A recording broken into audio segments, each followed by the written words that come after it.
பாகம் 71. இங்கு மின்மினியும் நிவாசினியும் அமர்ந்து டெசர்ட்டுகளை ருசித்துக் கொண்டிருந்தனர். யாரோ தன்னை கொடூரமாக பார்ப்பதை பற்றி கொஞ்சமும் அறியாத மின்மினி தன் எதிரே உள்ள இனிப்புகளை சாப்பிடுவதில் ஆழ்ந்திருந்தாள். நிவாவும் ஒரு ஃபுட்டி என்பதால், இருவரும் சேர்ந்ததால் அது உணவு விருந்தை விட களை கட்டும் கம்பெனியாக மாறியிருந்தது. சிறிது நேரம் கழித்து ராஜும் ஷாலினியும் தாஸிடம் வந்தனர். ராஜ் அங்கிருந்த பணியாளரிடம் இருந்து ட்ரிங்க்ஸை எடுத்தான். சாமியிடம் நீட்டினான். அதை வாங்கிய சாமி, மிஸ்டர் ராஜ், அந்த பொண்ணை உடனே ரூமுக்கு கூப்பிட்டு போங்க, எனக்கு உடனே அவ வேணும் என்றான். இதை கேட்ட ராஜ் அசட்டு சிரிப்போடு, இப்பவே வா, இன்னும் எதுவுமே முடியல, எல்லாரும் போனப்புறம்தானே இதை செய்ய முடியும் என்றான். சாமிதாஸ் தன் இடத்திலிருந்து எழுந்து நின்று மின்மினியை பார்த்து, இவ பார்க்க பார்க்க என்ன சாகடிக்கிறா, நான் இவளை கொஞ்சம் கொஞ்சமா சாகடிக்கணும். இன்னும் அரை மணி நேரத்துல இவ என் பெட்ல இருந்தாகணும், இல்லைன்னா நான் என்ன பண்ணுவேன்னு உனக்கே தெரியும் என்று சொல்லிவிட்டு தாஸ் அங்கிருந்து கிளம்பி விட்டான். அப்போது வாசலில் கோபமாக உள்ளே வந்த ஆரியன் மீது சாமிதாஸ் நேராக மோதினான். ஒரு நரியின் தந்திரமும் நல்லவனின் முகமூடியும் அவனுக்குள் மீண்டும் வந்து ஒட்டி கொண்டது. சாரி பிரதர் என்று ஆரியனிடம் மன்னிப்பு கேட்டான். ஆரியனுக்கு இதற்கெல்லாம் நேரமில்லை. அவன் ராஜின் வாயை உடைக்க போய்கொண்டிருந்தான். சித்தார்த் அவன் பின்னாலேயே ஓடி வந்து அவன் கையை வேகமாக பிடித்துக்கொண்டு ஆரியனை பார்த்து, ஆரி, இது சரியான நேரம் இல்ல, தியா கல்யாணம் முடியட்டும், அவன் எதுக்காக உன்னை பழிவாங்க நினைக்கிறான்னு முதல்ல யோசி, அதுக்கான காரணத்தை கண்டுபிடி, அதுக்கப்புறம் நாம அவனை உண்டோ இல்லன்னு பண்ணிடலாம். இப்ப ஆளுங்க நிறைய பேர் இருக்காங்க, மீடியா சுத்தி நிக்குது, இப்ப எதுவும் செஞ்சிராத, அது உனக்கும் மின்மினிக்கும் நல்லதா இருக்காது. Now you are a married man, கொஞ்சமாவது ரெஸ்பான்சிபிளா நடந்துக்க என்றான். கோபத்தில் சிவந்து கொண்டிருந்த ஆரியன் ஏதோ யோசித்துவிட்டு சித்தார்த் சொல்வதை கேட்டு சற்று அமைதியடைந்தான். அவன் தன் போனை எடுத்து சூரஜை அழைத்தான். ஆரியன் சூரஜிற்கு போன் செய்து ராஜ் பற்றிய அனைத்து தகவல்களையும் அக்குவேறு ஆணிவேராக அலசி ஆராய சொன்னான். ஆரியன் அழைப்பை துண்டித்த பிறகு சித்தார்த், ஆரியன், சூரஜால டீட்டெயில்ஸ் எடுக்க முடியாது, அவன் அமெரிக்கால பாதி நாள், சிங்கப்பூர்ல மீதி நாள்னு வாழ்றான், அவனோட டீட்டெயில்ஸை எங்கன்னு போய் கலெக்ட் பண்ணுவ என்றான். ஆரியன் இதை ஒப்புக்கொண்டபடி, அவன் எனக்கு கெடுதல் பண்ணணும்னு முடிவெடுத்துட்டான், இதுக்கப்புறம் அவனை விடக்கூடாது. அமெரிக்கா டீட்டெயில்ஸ் நம்ம மேனேஜர்கிட்ட கேட்டிருக்கேன், சூரஜ் சிங்கப்பூர் டீட்டெயில்ஸ் வாங்க ட்ரை பண்றான் என்றான். இங்கு ராஜன் ஷாலினியும் தங்கள் திட்டத்தை நிறைவேற்றுவதில் மும்மரமாக இருந்தனர். மின்மினியை பார்த்த ராஜ் ஷாலினியிடம், ஆரியன் இப்ப இங்க இல்ல, பார்ட்டி நம்ம கிட்ட தனியா சிக்கிருக்கு, இதுதான் பெஸ்ட் சான்ஸ், நீ அவளை எப்படியாவது பாத்ரூம் கிட்ட கூப்பிட்டு வா, மீதிய நான் பாத்துக்கிறேன். அந்த சாமிதாஸ் ஒரு சைக்கோ, சொன்ன நேரத்துக்கு பெட்ல பொண்ணு இல்லைன்னா என்னையும் உன்னையும் அந்த சித்திரவதை டேபிள்ல படுக்க வச்சிருவான் என்றான். ஷாலினி சரி என்று தலையசைத்து விட்டு மின்மினியை நோக்கி நகர்ந்தாள். ஷாலினி மின்மினி மற்றும் நிவாசினியிடம் சென்று, ஹலோ கேர்ள்ஸ் என்று அழைக்க, ஷாலினியை பார்த்ததும் மின்மினிக்கு எரிச்சல் வந்தது. ஷாலினி வேகமாக இருவரின் அருகில் அமர்ந்து மின்மினியின் கையை பிடித்துக்கொண்டு, மின்மினி, சாரி மின்மினி, நான் காலையில உன்கிட்ட தப்பா நடந்துகிட்டேன், என்னமோ கோபம், உனக்கு கல்யாணம் ஆன விஷயம் எனக்கு முன்னாடியே தெரியாது, அதான் அப்படி பேசிட்டேன், என்னை மன்னிச்சிரு என்றாள். மின்மினிக்கு அவளை பார்க்கவே பிடிக்கவில்லை, முகத்தை திருப்பிக் கொண்டாள். ஷாலினி விடாமல் மின்மினியின் கையை பிடித்து அவளிடம் மீண்டும் மீண்டும் மன்னிப்பு கேட்க ஆரம்பித்தாள்.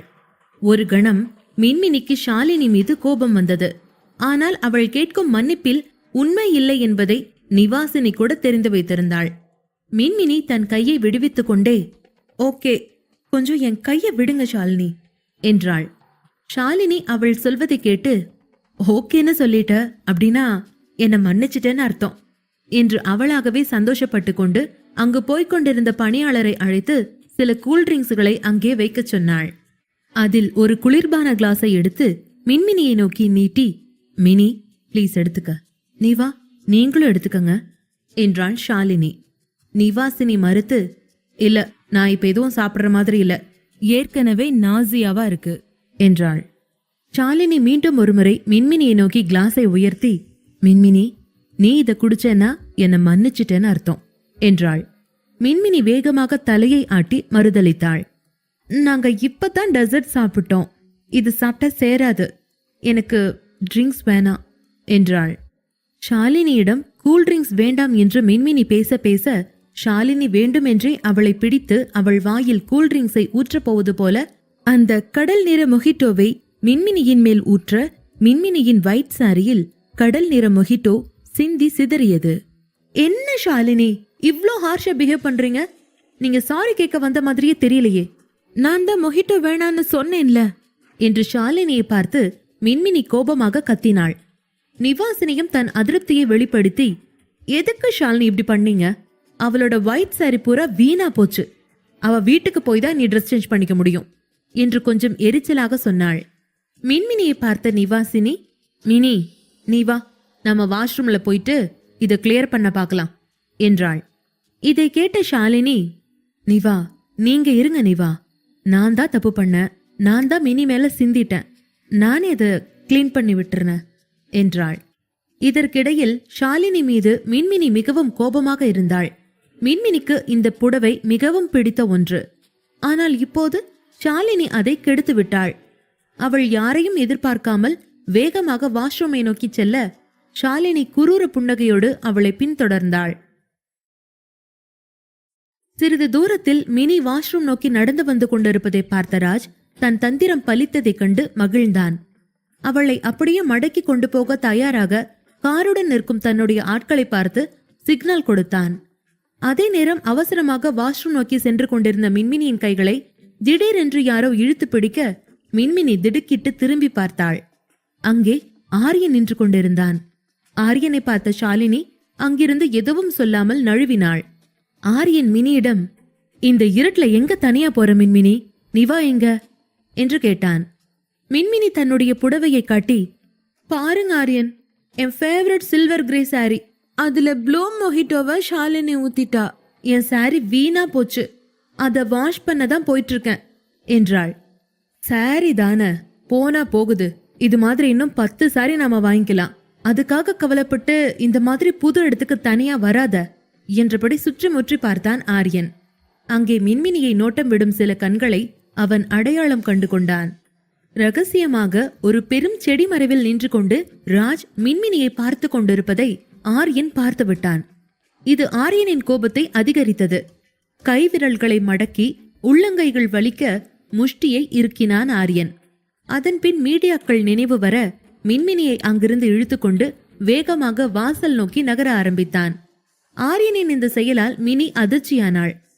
எங்க போறோம்? மெதுவா போங்க, ஏன் இவ்ளோ ஸ்பீடா போறீங்க? என்னால நடக்க முடியல, சாரி தடுக்குது என்றாள். மின்மினியின் இந்த குரல் கேட்டு ஆரியன் நடையை மெதுவாக்கினான். நாம நம்ம வீட்டுக்கு போறோம் என்று மட்டும் சொன்னான். இன்னும் ஃபங்க்ஷன் முடியலங்க, ஆச்சி எங்கூட வீட்டுக்கு வர்றேனாங்க, நானும் ஆச்சியும் ஒன்னா வர்றோம் ப்ளீஸ் என்றாள் மின்மினி. மின்மினியின் பேச்சை கேட்டு ஆரியனுக்கு கோபம் பொங்கியது. ராஜையும் அடிக்க முடியாமல் மின்மினியையும் வீட்டுக்கு அழைத்து போக முடியாமல் ஆரியன் தடுமாறினான்.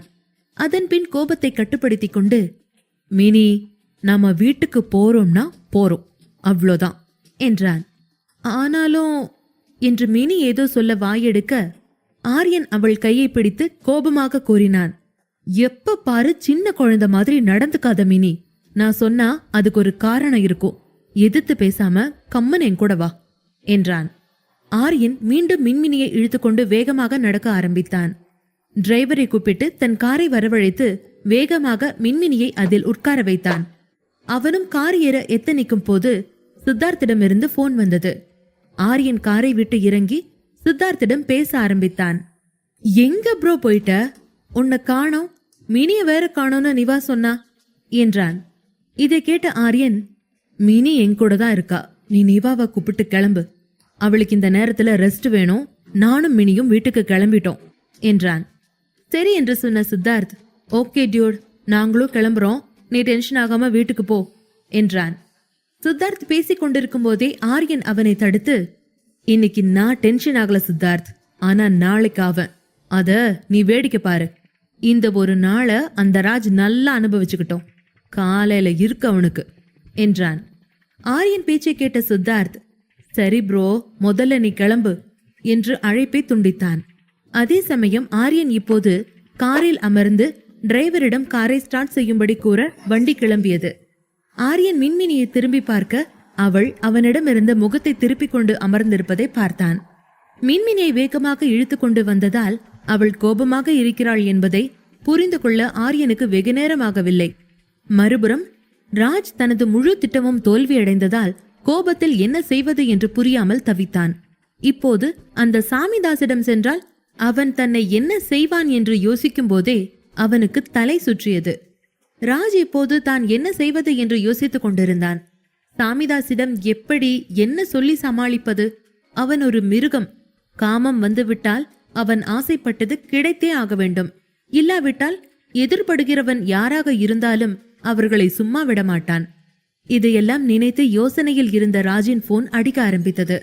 அவன் போனை எடுத்து பார்த்தபோது அது சாமிதாசின் பிஏவின் போன் என்பது தெரிந்தது. ராஜ் எச்சில் விழுங்கிக் கொண்டே அந்த போனை அட்டன் செய்ய போகும்போது காந்திமதி அங்கு வந்து அவனை நோக்கி, கூட பிறந்தவ கல்யாணம், கொஞ்சமாவது பொறுப்பு ஏதாவது இருக்கா உனக்கு? எங்கடா போய் தொலைஞ்ச? என் கூட வா என்றார். காந்திமதி சொன்னதை கேட்ட ராஜ் போனை பாக்கெட்டில் வைத்துவிட்டு அவளுடன் சென்றான். காரில் மின்மினி கோபமாக அமர்ந்திருந்தாள். அதை பார்த்த ஆரியன் சிரித்துக்கொண்டே அவளை தன் அருகில் இழுத்து அமர்த்தினான். ஏன் கிட்ட எதுக்கு வரீங்க?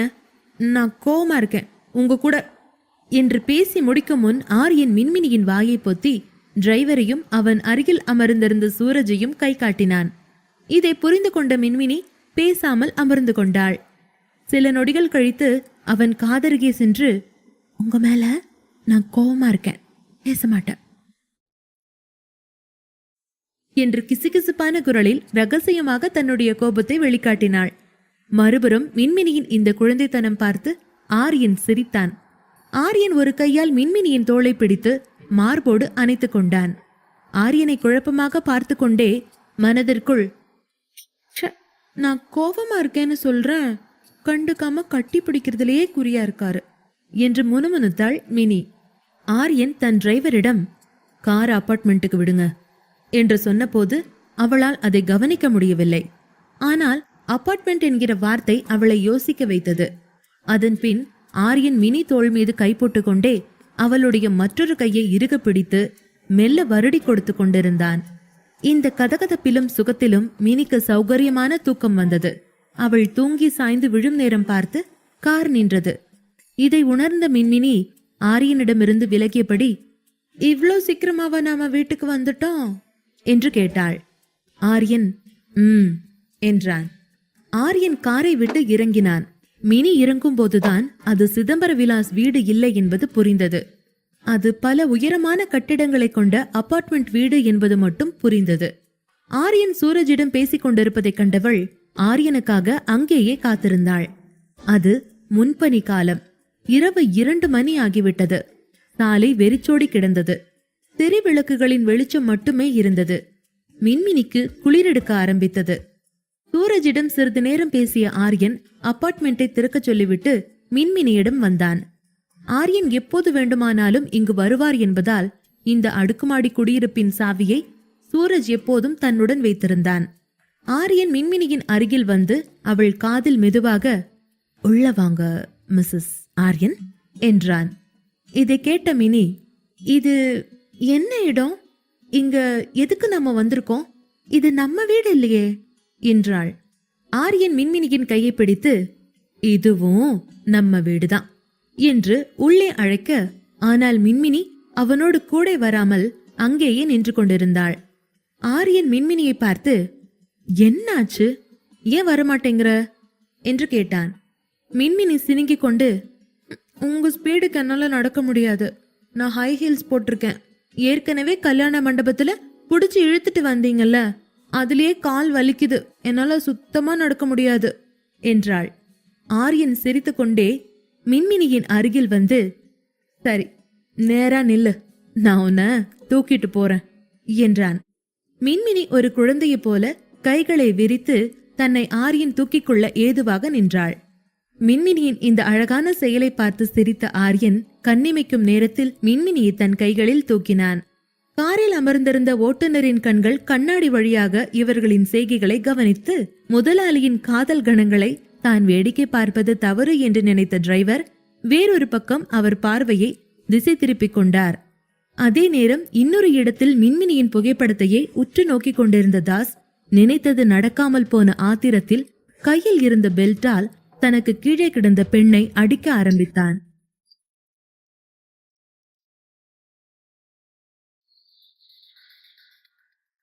பாகம் 72. ஆரியன் தன்னுடைய தனிமைக்கென ஓஎம்ஆரில் அந்த ஹைரைஸ் அபார்ட்மெண்ட்டுகளில் ஒன்றை விலைக்கு வாங்கியிருந்தான். அவன் 25வது மாடியில் டெரஸிற்கும் நேர் கீழே இருக்கும் அந்த வீட்டை தேர்ந்தெடுத்திருந்தான். அவனுடைய பால்கனியில் இருந்து பார்க்கையில் வங்காள விரிகுடாவின் நீல நிறம் நெஞ்சை அள்ளும். அந்த இடத்துக்குத்தான் ஆரியன் மின்மினியை அழைத்து போய்க் கொண்டிருந்தான். லிப்டின் உள்ளே வந்ததும் 25வது நம்பர் பிரஸ் பண்ண என்று மினியிடம் கூற, மினி ஆரியனை விட்டு இறங்காமலேயே அந்த ஆப்ஷனை கிளிக் செய்து, சரி என்னை இறக்கி விடுங்க, நானே நடந்துக்குவேன் என்றாள். ஆரியன் மின்மினியின் கன்னத்தில் முத்தமிட்டு, நோ பேப், இதுக்கு பேர்தான் ரூம் சர்வீஸ். உன்னை கொண்டு போய் நேரா நம்ம பெட்ரூம்ல தான் இறக்கி விட போறேன் என்று கன்சுமிட்ட மினிக்கு வெட்கம் பிடுங்கி தின்றது. மின்மினி ஏதோ சொல்ல இருந்தபோது லிப்ட் கதவை திறந்து ஆரியன் மின்மினியுடன் வெளியே வந்தான். மின்மினியின் கண்கள் இப்போது அங்கு வீட்டு கதவை திறந்தபடி காத்திருந்த சூரஜ் மீது விழுந்தது. மின்மினி சூரஜை பார்த்ததும், இறக்கி விடுங்க, நானே வந்துருவேன் என்று சொல்ல மின்மினியின் வார்த்தைகளுக்கு ஆரியன் பதில் சொல்லவில்லை. மின்மினிக்கு வெட்கமாக இருந்தது. ஆரியன் காலரை இறுக பற்றி கொண்டாள். இருவரும் கதவை நெருங்கியதும் ஆரியன் சூரஜிடம், சரி சூரஜ், நீ கிளம்பு, மார்னிங் 9 o'clock காரை கொண்டு வந்துரு என்றான். சரி என்று தலையசைத்து விட்டு அங்கிருந்து கிளம்பினான் சூரஜ். ஆரியன் மின்மினியை தன் அறைக்கு அழைத்து வந்தான். அவன் சொன்னபடி நேராக படுக்கை அறையில் அவளை உட்கார வைத்து அவள் ஹை ஹீல்ஸை கழற்றி கொண்டே, அதான் வலிக்குதுன்னு தெரியுதுல்ல, அப்புறம் எதுக்கு இதெல்லாம் போடுற என்று கேட்டான். மின்மினி ஆரியனை பார்த்து, அதெல்லாம் உங்க தப்புதான். உங்களை யாரு ஜைஜாண்டிக்கா வளர சொன்னது? உங்க ஹைட்டுக்கு என் ஹைட் மேட்ச் பண்ணதா நான் ஹை ஹீல்ஸே போடுறேன் என்றாள். ஆரியன் மின்மினிக்கு முன்னால் முழங்காலிட்டு அமர்ந்து அவளுடைய பாதணிகளை கழற்றி கொண்டிருந்தான். மின்மினியின் இந்த பதிலால் அவனுக்கு புன்னகை வந்தது. அவன் சிரித்துக்கொண்டே மின்மினியை பார்த்தான். மின்மினியின் பேச்சை கேட்டு ராஜ் பற்றிய எல்லா விஷயங்களையும் அவன் மறந்தே போயிருந்தான். அவன் கண்கள் மின்மினியின் உதடுகளில் நின்றது. சிவப்பு உதட்டு சாயம் அவள் உதடுகளில் ஈரப்பசியோடு மின்னியது.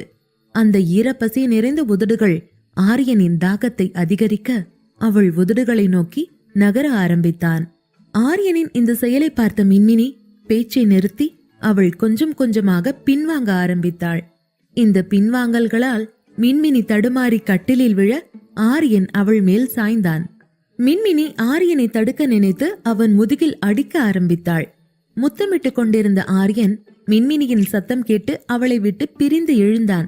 மின்மினியை முறைத்து கொண்டே, இப்ப என்ன வேணும் உனக்கு?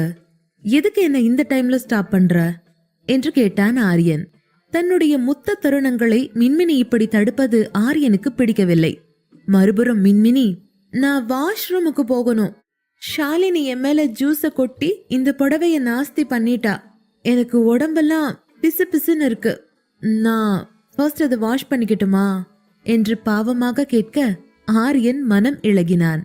ஷாலினி பெயரை கேட்டதும் ஆரியன் கண்கள் சுருங்க, அவ மறுபடியும் உன்னை கஷ்டப்படுத்தினாளா என்று கேட்டான். இதை கேட்ட மின்மினி இல்லை என்று தலையை ஆட்டினாள். இல்லங்க, அவ வேணும்னே செய்யல, தெரியாம கொட்டிட்டா என்றாள். அவள் சொல்வதை கேட்டு ஆரியன் ஏதோ யோசித்தபடி, சரி நீ பாத்ரூம் போய் ட்ரெஸ் சேஞ்ச் பண்ண என்றான். மினி சரி என்று தலையசைத்துவிட்டு பாத்ரூம் நோக்கி சென்றாள். அதன் பின் பாதியில் நின்றபடி, என்கிட்ட மாத்திக்க ஆல்டர்னேட் ட்ரெஸ் இல்லையே என்றாள். மின்மினியின் பேச்சை கேட்ட ஆரியன் மின்மினிக்கு என்ன உடுத்த கொடுக்க வேண்டும் என்று யோசிக்க, அப்போது அவனுக்கு ஒரு ஐடியா வந்தது. சரி நீ போய் வாஷ் பண்ண, நான் எடுத்துட்டு வரேன் என்றான். மின்மினி பாத்ரூமிற்குள் நுழைந்து கொஞ்ச நேரம் கழித்து ஆரியனை அழைத்தாள்.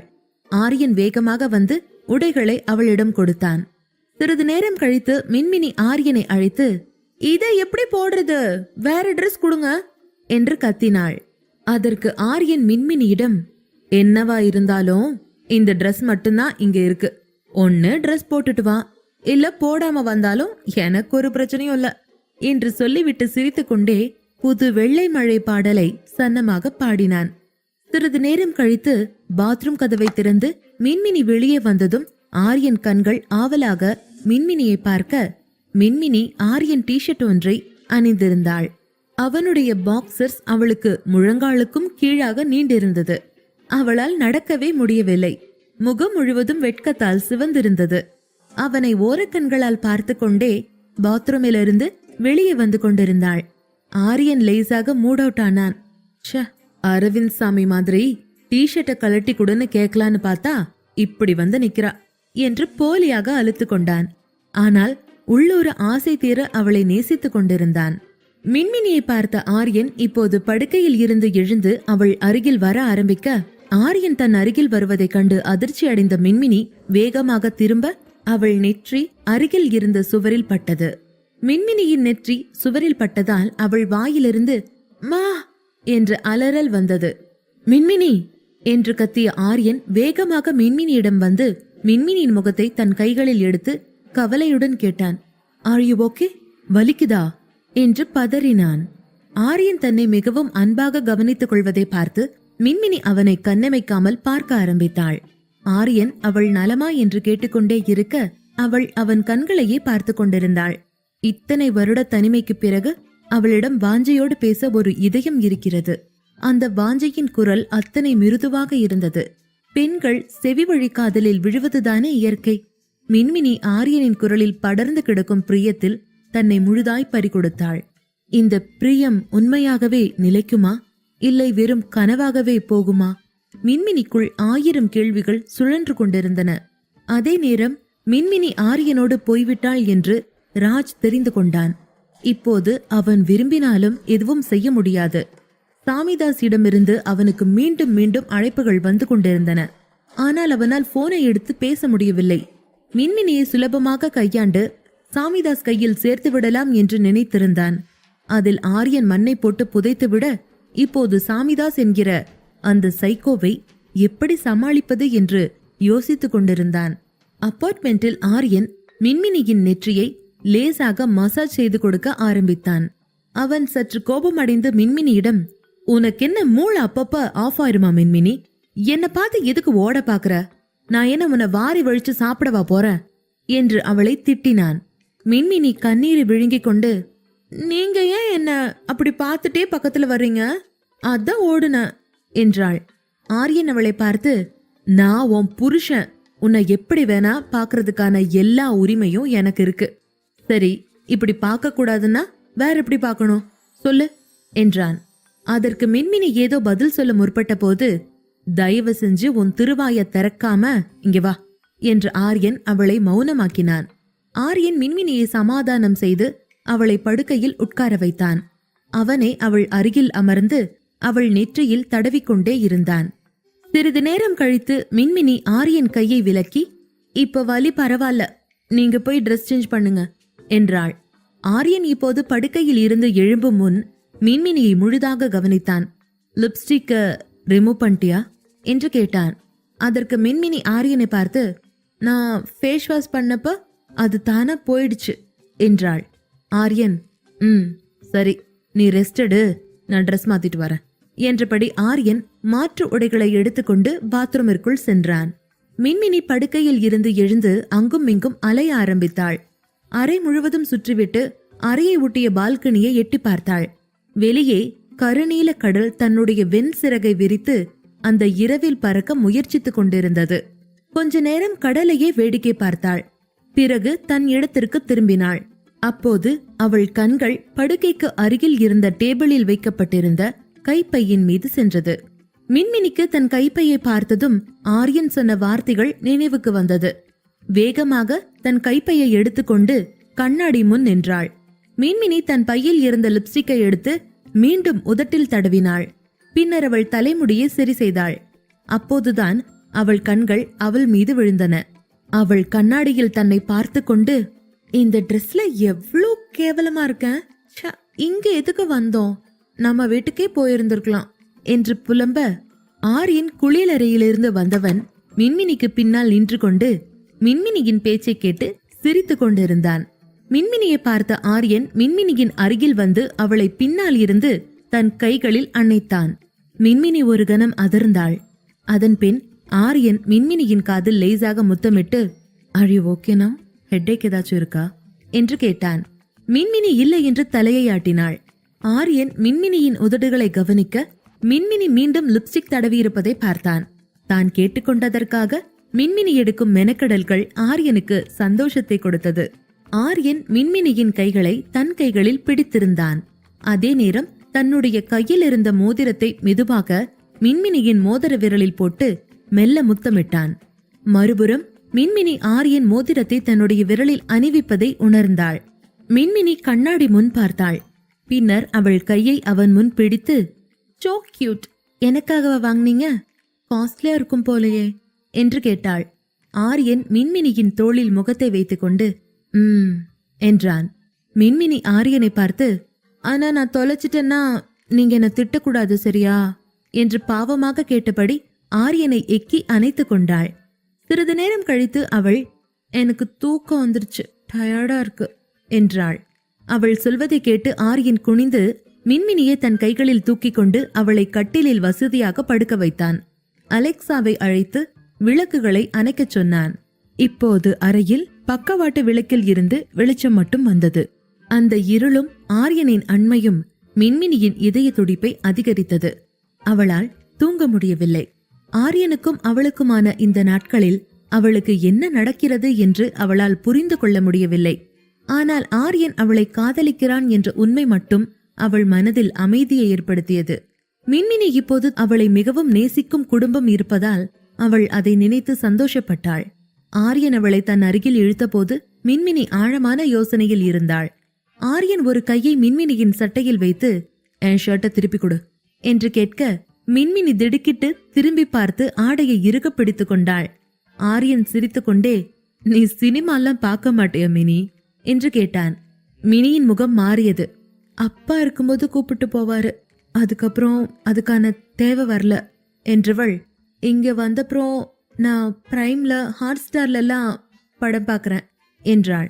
ஆரியன் பேச்சை மாற்ற நினைத்தான். "சரி, என்ன மாதிரி படம்லாம் உனக்கு பிடிக்கும்?" என்று கேட்டான்.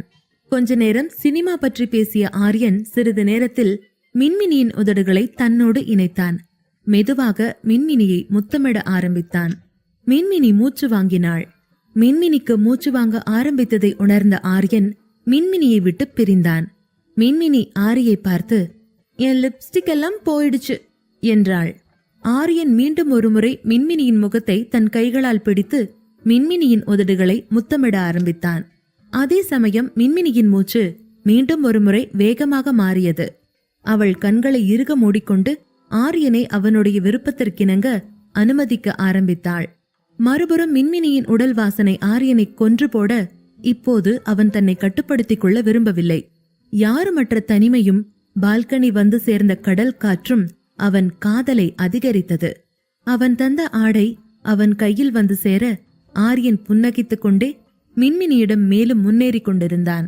இந்த அன்றில் பறவைகள் ஒன்றிணைந்த அதே நேரத்தில் மின்மினியின் தோழி ஸ்ருதி அவளுடைய வீட்டில் இருந்து தப்பி மின்மினியை பார்க்க சென்னைக்கு வந்து கொண்டிருந்தாள்.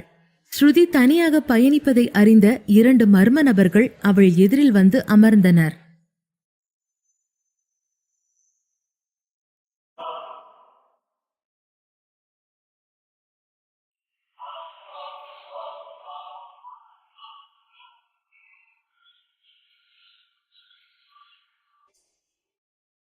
பாகம் 73.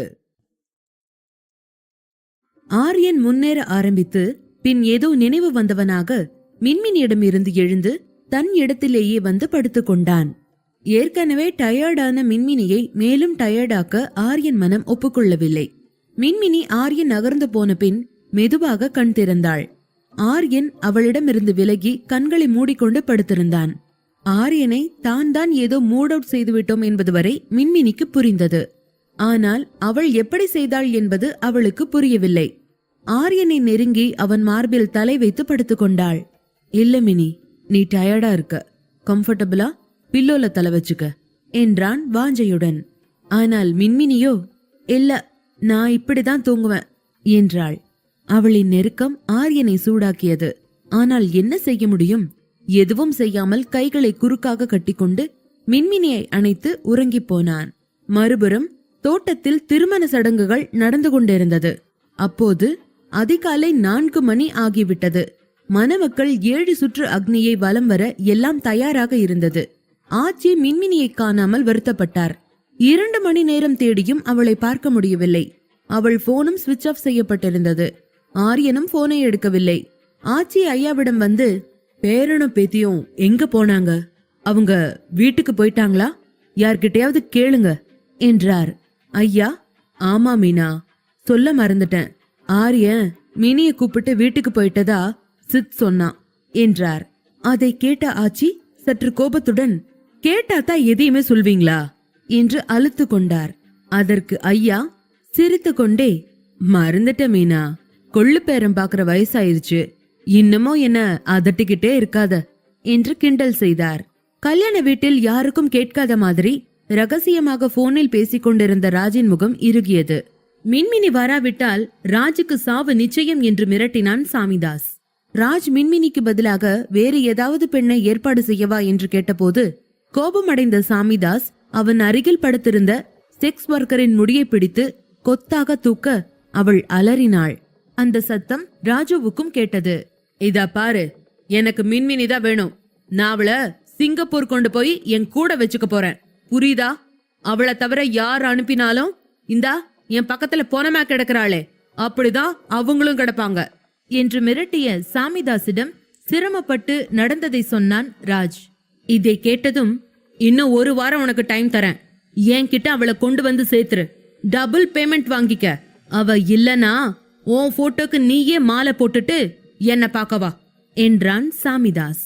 இது எதையும் அறிந்திராத மின்மினி ஆரியன் மார்பில் தலை வைத்து தூங்கிவிட ஆரியன் கஷ்டப்பட்டு தன்னுடைய உணர்வுகளை மறைத்து கொண்டிருந்தான். இந்த அதிகாலை நேரத்திலும் அவன் கண்களில் பொட்டு தூக்கமில்லை. ராஜ் தன்னை பழிவாங்க துடிப்பது பற்றி யோசித்தான். அவனுக்காக ராஜ் ஏன் இப்படி யோசிக்கிறான் என்று அவனால் புரிந்து கொள்ள முடியவில்லை. அண்ணனாக இருந்தாலும் ஆரியன் ராஜின் குணம் காரணமாக அவனிடம் ஆரம்பத்திலிருந்தே விலகி இருந்தான். அதே நேரம் ராஜ் ஆரியனின் நிம்மதியை கெடுக்க மின்மினியை குறிவைக்க வாய்ப்புகள் இருந்ததை ஆரியன் உணர்ந்து கொண்டான். ஆரியன் தன்னுடைய கைகளில் உறங்கும் மின்மினியின் உச்சியில் அன்புடன் முத்தமிட்டு, I love you so much dear, நீ பட்டது வரைக்கும் போதும், இனி வேற யாரும் உன்னை கஷ்டப்படுத்த விடமாட்டேன் என்று சொல்லிவிட்டு மின்மினியை பார்த்து கண்களை மூடி தூங்க முயல ஆரம்பித்தான்.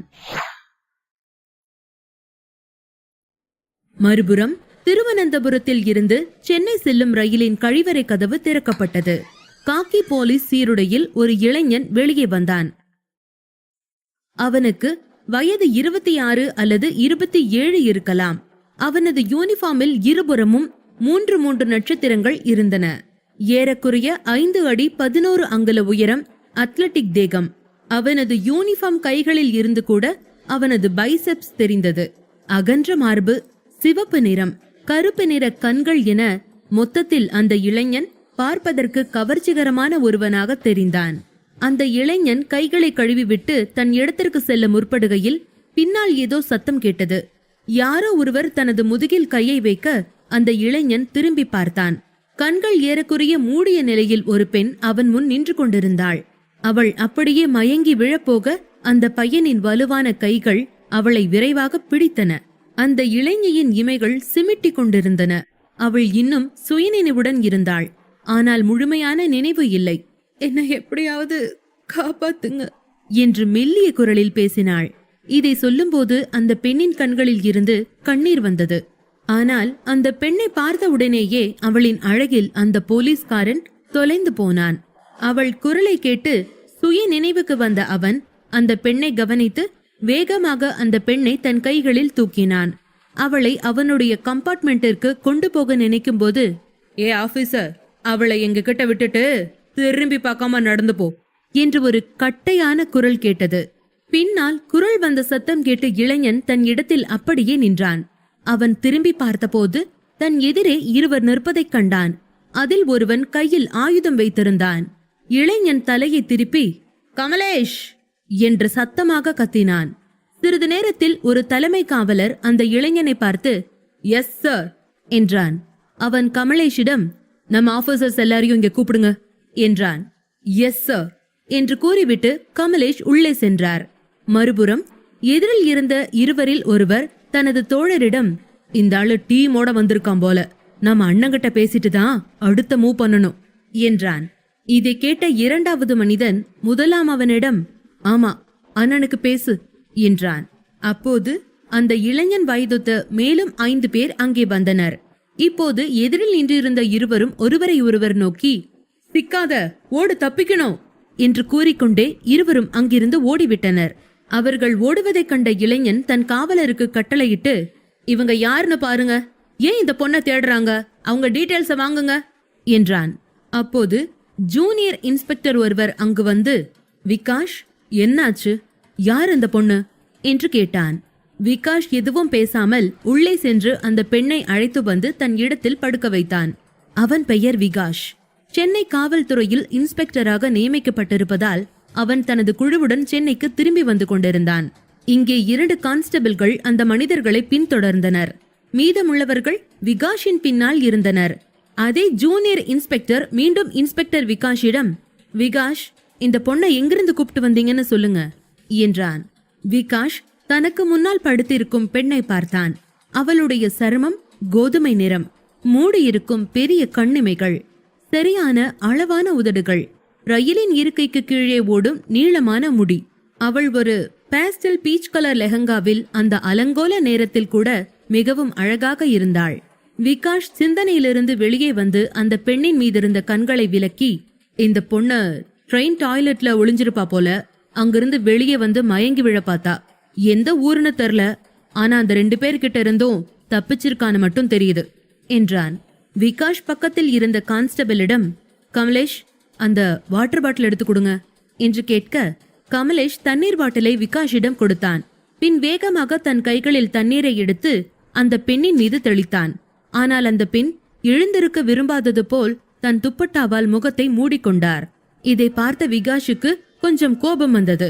பின் அவன் கண்கள் கீழே கிடந்த லேடிஸ் ஹேண்ட்பேக்கை நோக்கி சென்றது. அந்த கம்பார்ட்மெண்ட் முழுக்க ஆண்கள் இருக்கவே அது இந்த பெண்ணுக்கு சொந்தமாக இருக்கலாம் என்று யோசித்தான். விகாஷ் பையை சோதனை செய்த போது அதிலிருந்து இந்த பெண்ணின் ஐடி கிடைத்தது. பையில் மேலும் பல ஆவணங்கள் இருந்தன. விகாஷ் ஐடியில் இருந்த பெண்ணின் பெயரை படித்துவிட்டு ஸ்ருதி விஸ்வேஸ்வரன் என்று சத்தமாக அழைக்க அவள் சிரமப்பட்டு கண் திறந்து அதன் பின் மீண்டும் கண்களை மூடிக்கொள்ள ஐடி கார்டை முழுவதுமாக படித்து முடித்த விகாஷ் அந்த பெண்ணை பார்த்து அப்படின்னா நீ கோயம்புத்தூரா என்று கேட்டான். அந்த ஜூனியர் விகாஷிடம் வந்து இந்த பொண்ணு வீட்டுக்கு தெரியாம யார் கூடயே ஓடி வந்திருக்குன்னு நினைக்கிறேன் சார் என்றான். இதை கேட்ட விகாஷ் சொன்னவனை முறைத்து பார்த்துவிட்டு மீண்டும் ஒருமுறை ஸ்ருதியை பார்த்தான். பிறகு கமலேஷ் கையில் இருந்த பாட்டில் நீரை எடுத்து ஸ்ருதி மீது முழுதாக ஊற்றினான். ஸ்ருதி தன் மீது நீர் படர்ந்ததை உணர்ந்தவுடன் பீதியில் எழுந்தாள். மேலே தண்ணீர் விழுந்ததால் கொஞ்சம் நனைந்திருந்தாள். கொஞ்சம் சிரமத்திற்கு பின்னர் முழுதாக கண்களை திறந்தாள். அப்போது தன் எதிரில் இருக்கும் போலீஸ்காரர்களைக் கண்டு பயந்தாள். விகாஷ் ஒரு கணம் அவளையே பார்த்து கொண்டிருந்தான். ஸ்ருதி தன் துப்பட்டாவை சரி செய்தாள். அவள் ஆடை நனைந்திருந்ததால் சற்று சங்கடமாக இருந்தாள். அவள் எதிரே பல ஆண்கள் நிற்கவும் அவள் அசௌகரியமாக உணர்ந்தாள். ஸ்ருதியை விகாஷ் கண்ணி வைக்காமல் பார்த்தான். அவள் அசௌகரியமாக இருப்பதை உணர்ந்தான். அவளுடைய துப்பட்டாவை அவள் இறுக்கமாக பிடித்து கொண்டிருப்பதை அவன் கவனித்தான். தன் கான்ஸ்டபிளையும் தன்னுடன் வந்திருந்த ஜூனியர் இன்ஸ்பெக்டரையும் பார்த்து ஓடா போய் அந்த ஆளுகளை தேடுங்க, ட்ரெயின் இன்னும் நிக்கல, உள்ளுக்குள்ளதான் எங்கேயோ இருப்பானுங்க என்றான். விகாஷின் பேச்சை கேட்டு 3 கான்ஸ்டபிள்களும் சரி என்று தலையசைத்தனர். ஆனால் ஜூனியர் இன்ஸ்பெக்டர் உமேஷ் மட்டும் அங்கேயே அமர்ந்திருந்தான். அவனுகளை இந்த கூட்டத்துல எங்கன்னு தேடுறது என்று சலித்துக் கொள்ள அவன் சொல்வதை கேட்டு விகாஷ் அவனை முறைக்க உமேஷ் அதை பார்த்ததும் அங்கிருந்து வேகமாக கிளம்பினான். எல்லோரும் சென்ற பிறகு விகாஷ் ஸ்ருதி பக்கம் திரும்பி பார்த்தான். அவள் தன் இடத்தில் அமைதியாக அமர்ந்திருந்தாள். ட்ரெயின் படு வேகமாக பயணித்துக் கொண்டிருந்தது. விகாஷ் அவளிடம் எங்க போற என்று கேட்டான். ஸ்ருதி சற்று தயங்கி சென்னைக்கு போறேன் என்றாள். விகாஷ் அவள் சொல்வதை கேட்டு சென்னைனா சென்னையில் எங்க போனோம் என்று கேட்டான். ஸ்ருதி கொஞ்சம் தைரியத்தை வரவழைத்துக் கொண்டு, இதெல்லாம் நான் ஏன் உங்ககிட்ட சொல்லணும் என்று கேட்டாள். அவள் சொல்வதை கேட்ட விகாஷ் அவளுக்கு எதிர் இருக்கையில் அமர்ந்து, உன் வீட்டை விட்டு வந்துட்டா சென்னை உன்னை பத்திரமா பாத்துக்கோன்னு நினைக்கிறியா என்று கேட்டான். விகாஷின் பேச்சை கேட்டு ஸ்ருதி அமைதியாக இருந்தாள். போலீஸ் என்று தெரிந்தாலும் கூட அவனை நம்ப பயந்தாள். இவர் யார், எந்த ஊர் என்று தெரியவில்லை. என்ன சொல்ல வேண்டும் என்று யோசித்தவள் நம்பலாமா வேண்டாமா என்று விகாஷை சந்தேக கண்களோடு பார்க்க ஆரம்பித்தாள். காலையில் அபார்ட்மெண்டில் ஆரியன் எழுந்து மினியை பார்த்ததும் ஆரியன் முகத்தில் ஒரு புன்னகை வந்தது. சிறு குழந்தை போல மினி சுருண்டு தூங்கிக் கொண்டிருந்தாள். ஆரியன் மினியின் நெற்றியில் அன்புடன் முத்தமிட்டான். மினியின் தலைமுடியை மெதுவாக வருட ஆரம்பித்தான். சிறிது நேரம் கழித்து ஆரியன் மார்பில் கிடந்த மினி கண்கள் திறக்க ஆரியன் முகம் அவள் எதிரே தெரிந்தது. குட் மார்னிங் என்று ஆரியனை பார்த்து புன்னகைத்தாள் மினி. ஆரியன் மினியை பின்னால் இருந்து இழுத்து இடுப்பை பிடித்து தன் பக்கம் திருப்பினான். அடியே பொண்டாட்டி, உனக்கு குட் மார்னிங் கூட சரியா சொல்ல தெரியல, இரு நான் வந்து சொல்லித்தரேன் என்று சொல்லிக்கொண்டே மினியின் முகத்தில் இறங்கி வந்த ஆரியன் தன் உதடுகளால் அவள் உதடுகளை லேசாக தொட்டான். அதன் பின் மின்மினியிடம் திரும்பி, குட் மார்னிங் பேப், இப்படி சொல்லணும், புரியுதா என்றான். மினி சரி என்று தலையை வேகமாக ஆட்டினாள். மினியை பார்த்து சிரித்த ஆரியன் அவள் கன்னத்தை கிள்ளி, யூ ஆர் கார்ஜியஸ் என்று சொல்லிக்கொண்டே மினியின் கன்னத்தில் முத்தமிட ஆரம்பித்தான். மினி ஆரியன் மார்பில் கை வைத்து அவனை தள்ளி, உடனே ஆரம்பிச்சிடாதீங்க, நான் வாஷ்ரூமுக்கு போனும் என்றாள். உண்மையில் மினி வெட்கத்தில் சிவந்து கொண்டிருந்தாள். நேற்றிலிருந்து ஆரியன் அவளை அவனிடமிருந்து கொஞ்சம் கூட விலக விடவில்லை. ஆரியன் தனது பிடியில் இருந்து மினியை விடுவித்து தன் இடத்தில் படுத்துக் கொண்டான். மினி வேகமாக எழுந்து அமர்ந்தாள். தலைமுடியை சேகரித்து ஒரு பன் செய்தாள். ஆரியன் அவளையே பார்த்து வித்தியாசமாக சிரித்தான். ஆரியனின் பார்வையை பின்தொடர்ந்த போது அவனது கவனம் அவள் மேல் சட்டையின் திறந்த பட்டன்களின் மீது இருப்பதை பார்த்தாள். அவளை பார்த்து அவன் ஏன் சிரிக்கிறான் என்பது புரிந்து மினியின் முகம் மீண்டும் ஒருமுறை சிவக்க வேகமாக தன் மார்பை மூடிக்கொண்டு எழுந்து பாத்ரூம் நோக்கி ஓடினாள். மறுபுறம் மினி செய்ததை பார்த்து ஆரியன் சிரித்தான். சிறிது நேரம் கழித்து எழுந்து தன் போனில் இருந்து யாருக்கோ போன் செய்ய ஆரம்பித்தான். காலை 11 மணி ஆகியிருந்தது. ரயிலில் இருந்த அனைவரும் அவரவர் இடத்தில் அமர்ந்து தேநீர் அருந்திக் கொண்டிருந்தனர். விகாஷ் ஸ்ருதி அருகில் அமர்ந்திருந்தான். ஏன் என்று தெரியவில்லை. ஆனால் ஸ்ருதியின் அருகில் வேறு ஒருவர் வந்து உட்கார்வதை அவன் விரும்பவில்லை. பிறகு ஸ்ருதியிடம் எதுவும் பேசாமல் அவளிடம் டீயை நீட்டினான். இருவரும் எதுவும் பேசிக்கொள்ளவில்லை. ஸ்ருதி 3 மணி நேரமாக அமைதியாக அங்கேயே அமர்ந்திருந்தாள். அப்போது டிடிஆர் அங்கு வந்தார். டிடிஆர் வருவதை பார்த்த ஸ்ருதி பயத்தில் விகாஷின் கையை பிடித்தாள். ஸ்ருதி தொட்டதும் விகாஷ் சட்டென விலகினான். ஏன் என்று தெரியவில்லை. ஸ்ருதியின் ஸ்பரிசத்திற்கு பிறகு அவன் தனக்குள் சில வித்தியாசங்களை உணர்ந்தான். வாயால் மூச்சுவிட்டு நிதானத்திற்கு வந்தான். அதன்பின் விகாஷ் மெதுவாக, இன்னும் 1/2 hourல சென்னை சென்ட்ரல் ரீச் ஆயிருவோம், கொஞ்சம் பதறாம இரு என்றான். ஆனால் டிக்கெட் இல்லாததால் அவள் கவனம் டிடிஆர் மீதே இருந்தது. டிடிஆர் சென்றதும் கொஞ்சம் நிம்மதியாக மூச்சுவிட்டாள். அபார்ட்மெண்டில் மினி குளித்துவிட்டு வெளியே வந்தாள். அவள் ஆரியனின் பாத்ரோபை அணிந்திருந்தாள். அது தொளதொளவென அவளை முழுதாக மூடியிருந்தது. வேறு எந்த ஆடையும் அவளை முழுதாக மூடாத காரணத்தால் அவள் இதையை தேர்வு செய்திருந்தாள். பால்கனியில் இருந்து அறைக்குள் நுழைந்த ஆரியனுக்கு மினியை பார்த்து சிரிப்பை அடக்க முடியவில்லை. இதை பார்த்து மினி, சும்மா சும்மா சிரிக்காதீங்க, என்கிட்ட வேற ட்ரெஸ் இல்ல என்றாள். ஆரியன் மினி அருகில் வந்து, டோன்ட் வரி கண்ணம்மா, சூரஜ் கிட்ட உன் ட்ரெஸ் எடுத்துட்டு வர சொல்லியிருக்கேன் என்றான். அதெப்படி சூரஜுக்கு என் ட்ரெஸ் எல்லாம் தெரியும் என்று மினி கேட்க, கல்பனா ஆண்டி ஆல்ரெடி பேக் பண்ணி வச்சிருக்காங்க என்றான். இதை கேட்ட மினி, நாம எப்போ நம்ம வீட்டுக்கு போவோம் என்று கேட்டாள்.